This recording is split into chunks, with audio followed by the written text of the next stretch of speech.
तो चलिए आज एक बहुत ही गहरे और शायद थोड़े बेचैन कर देने वाले सवाल में उतरते हैं। एक ऐसा सवाल जो हमारी आज़ादी की पूरी धारणा पर ही एक प्रश्न चिन्ह लगा देता है। क्या ऐसा हो सकता है कि इंसान असल में आज़ादी चाहता ही नहीं, बल्कि वो अनजाने में खुद के लिए जंजीरें ढूंढता फिरता है?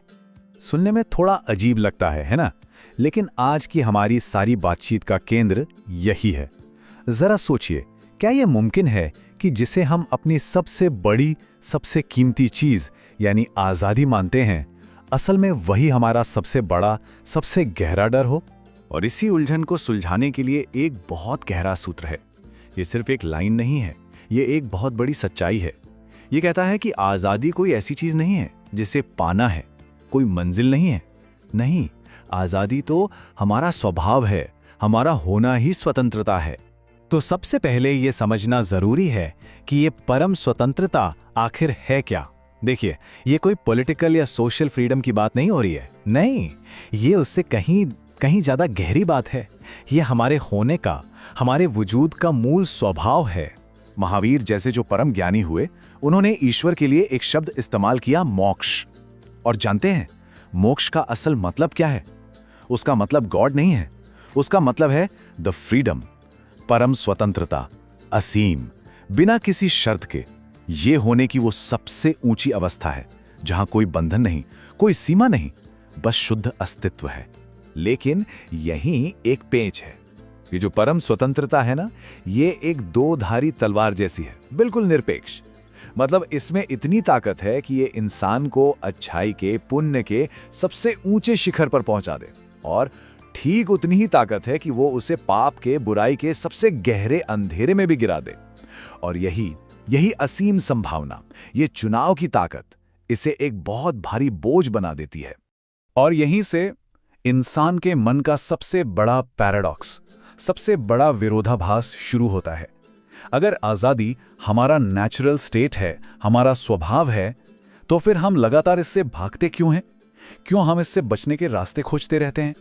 मशहूर मनोवैज्ञानिक एरिक फ्रॉम ने अपनी एक बहुत ही जबरदस्त किताब एस्केप फ्रॉम फ्रीडम में इसी बात को पकड़ा है। वो कहते हैं कि असल में हर इंसान आज़ादी से भाग रहा है। क्यों? क्योंकि आज़ादी अपने साथ लाती है जिम्मेदारी, और जिम्मेदारी का ये बोझ इतना भारी लगता है कि हम उसे उठाने से डरते हैं। ये हमारे अंदर की एक छिपी हुई आवाज को सामने लाता है। वो आवाज जो कहती है कि भाई, अगर आज़ाद होकर गलत रास्ते पर जाने का, नरक में जाने का खतरा है, तो इससे तो अच्छा है कि हाथ में जंजीरें हों और कोई हमें सही रास्ते पर ले जाकर स्वर्ग पहुंचा दे।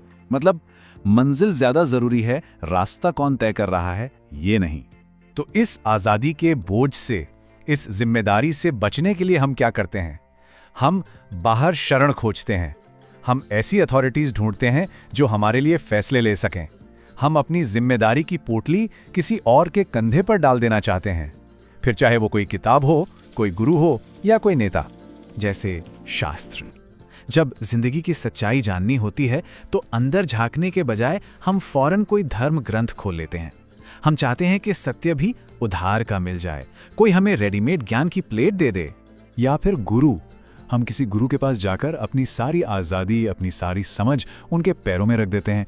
हम कहते हैं, आप ही बताइए क्या करना है, हम तो अज्ञानी हैं। पर असल में हम क्या कह रहे होते हैं? हम कह रहे होते हैं, गुरुदेव प्लीज मुझे मेरी इस भयानक आज़ादी से बचा लीजिए। मैं तुम्हारी और मुक्ति ये का सिर्फ द्वार एक एक इंसान की कहानी नहीं है।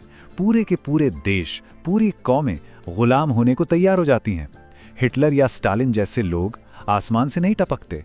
भीड़ को एक ऐसा आदमी चाहिए होता है जो टेबल पर हाथ पटक कर कहे, चुप, मुझे पता है क्या सही है। और हम सब एक राहत की सांस लेकर उसकी गुलामी मान लेते हैं। और आखिर में नियम।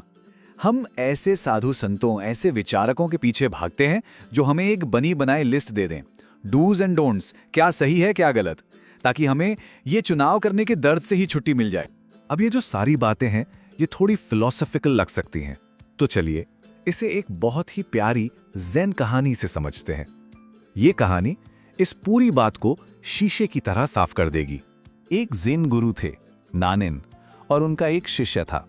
एक रात अमावस की रात थी, मतलब घना स्याह अंधेरा। शिष्य को देर हो गई थी और उसे गुरु के आश्रम से निकलकर अपने घर जाना था। तो उसने थोड़ा घबराकर अपने गुरु से कहा, मास्टर, बाहर तो कुछ भी दिखाई नहीं दे रहा, इतना अंधेरा है कि रास्ता समझ ही नहीं आ रहा। मतलब वो पूरी तरह से अपने गुरु पर डिपेंडेंट था। गुरु कुछ नहीं बोले, एकदम शांत रहे। वो अंदर गए, एक कागज की लालटेन जलाई और लाकर शिष्य के हाथ में दे दी। पहली नजर में तो ये एक बहुत ही सीधी, बहुत ही दया भरी बात लगी।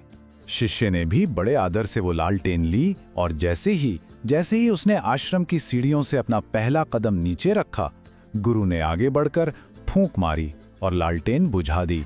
एक पल में वो शिष्य फिर से उसी भयानक गहरे अंधेरे में अकेला खड़ा था, एकदम स्तब्ध। शिष्य हैरान रह गया। उसने पूछा, ये क्या किया? तब गुरु ने जो कहा वो इस कहानी का सार है। उन्होंने कहा, दूसरे की लालटेन की उधार की रोशनी से अपना अंधेरा 1000 गुना बेहतर है, क्योंकि जब तुम इस अंधेरे में खुद रास्ता टटोलोगे, गिरोगे, उठोगे, ठोकर खाओगे, तब तुम्हारे अंदर खुद का दिया जलेगा और मैं उधार की रोशनी के लिए तुम्हारी आत्मा को दांव पर नहीं लगा सकता। तो ये कहानी और ये सारी बातचीत हमें एक ही आखिरी सच्चाई तक लेके आती है, और वो है एक प्रामाणिक, एक ऑथेंटिक जीवन की कीमत। देखिए, दूसरों के बताए रास्ते पर चलकर मिला हुआ स्वर्ग भी असल में एक गुलामी ही है, एक सोने का पिंजरा। और उसकी तुलना में अपने दम पर चलते हुए, अपनी गलतियां करते हुए अगर कोई नरक भी खोज ले तो वो भी बेहतर है। क्यों? क्योंकि वो रास्ता अपना है, वो असली है, ऑथेंटिक है। तो मतलब निचोड़ क्या है? निचोड़ ये है कि ऑथेंटिसिटी यानी प्रामाणिकता ही सबसे बड़ा गुण है। वो अच्छाई जो अपनी खुद की खोज नहीं है, वो किसी से उधार ली हुई है, वो बुराई से भी ज्यादा खतरनाक है, क्योंकि असली रोशनी तो सिर्फ उसी दिए से मिलेगी जिसे अपने ही अंधेरे में जलाया गया हो। और जीने लायक जिंदगी भी बस वही है जो अपने दम पर जी गई हो। तो आखिर में ये सवाल हम सबके लिए है, अपने आप से पूछने के लिए है। वो कौन सी उधार की रोशनी है जिसके सहारे हम चल रहे हैं? वो कौन से बने बनाए जवाब हैं जिनके सहारे जिंदगी का रास्ता तय हो रहा है? और सबसे बड़ा सवाल, क्या हम अंधेरे में अकेले खड़े होकर अपना खुद का दिया जलाने का जोखिम उठाने को तैयार हैं?